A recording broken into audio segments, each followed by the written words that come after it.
Votre revue de presse vous est présentée par Grand Mouvement Liggéey Suñu Gox, C4 Shop, Mac Info Service, Visual Film Studio, Integral Groups, Line Image. Bonjour à tous. La Covid-19 et d'autres sujets sont développés dans les journaux. Ce lundi sur Quotidien s'arrête sur la gestion de la situation post-Covid 2019.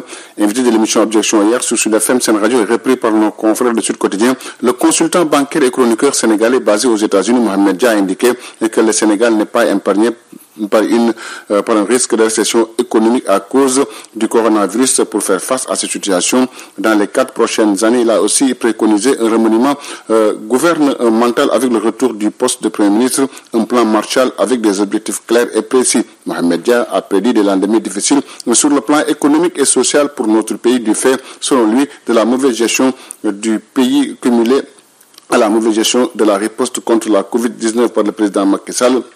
Un président qui aurait privilégié les décisions politiques sur des mesures sanitaires. Dans le quotidien L'Info, Mohamed Samb déclare que Macky Sall pouvait mieux investir les milliards mobilisés par le plan Sénégal émergent. L'invité de l'émission Objection soutient que contrairement aux autres pays qui peuvent pointer une crise de la pandémie 2019, le Sénégal doit sa situation à un mauvais plan économique. Il poursuit dans le journal que le plan Sénégal émergent est électoraliste.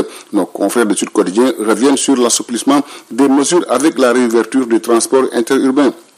Le péril s'invite sur la route barre la une du journal. Selon nos confrères, la gare routière internationale des Beaux Maraîchers a remué hier anxieusement avec l'ambiance des grands jours. Hier dimanche, quelques passagers ont très tôt envahi la gare pour se rendre à l'intérieur du pays ou de leur localité d'origine après quelques mois de confinement à Dakar. Le transport interurbain a démarré timidement du fait des bus qui sont retenus dans les régions du Sénégal depuis presque 3 mois à cause des mesures d'interdiction de circuler entre les régions et une faible affluence de voyageurs. Un dispositif sanitaire et de sécurité est mis en place pour le respect du protocole conclu.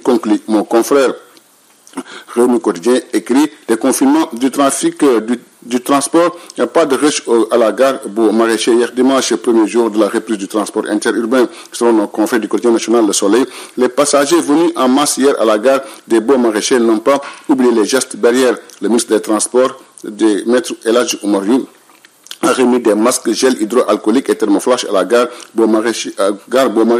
Dans le même journal, il déclare que le transport il demande aux chauffeurs également de respecter les mesures et le protocole sanitaire. Selon lui, le virus ne doit pas passer par les moyens de transport. Il déclare dans le quotidien LAS que les gares routières seront ouvertes à 5 h du matin et fermées à 21 h. Le ministre de tutelle, Maître Oumar Youm, a pris un arrêté pour fixer les conditions d'exploitation. La reprise du transport interurbain intervient au moment où les cas augmentent au Sénégal. Plus de 4000 cas, dont 136 agents de santé. Les spécialistes alertent sur le danger qui guette le pays, titre Les Échos. Le journal Le Point mensuel technique organisé par le ministre de la Santé et de l'Action sociale s'est finalement tenu samedi. Selon nos confrères, Dr Abdoulaye Bousso, directeur des opérations d'urgence sanitaire, s'est prononcé comme d'habitude sur l'évolution de la maladie. Mais il a aussi abordé quelques points de la nouvelle stratégie de la lutte contre la Covid-19. Abdoulaye Bousso invite les populations au respect des mesures barrières pour freiner la transmission, mais aussi protéger les personnes vulnérables. Dans le quotidien Vox Populi, il soutient qu'on peut passer à une situation plus grave. Le professeur Moussa Seydi alerte dans le quotidien LAS. Nous risquons d'être débordés. Selon nos confrères du quotidien Critique, le professeur Moussa Seydi est aussi revenu sur le traitement polémique et la prévention pour le chef du service des maladies infectieuses. Ce traitement va se poursuivre au regard de son efficacité quant à la réduction de la charge virale efficace, mais aussi quant à la prévention des complications. Sur le même sujet, Réunion Quotidien écrit: le Sénégal a eu raison sur l'Organisation mondiale de la santé. Les journaux sont aussi revenus sur le procès Lamine Diack.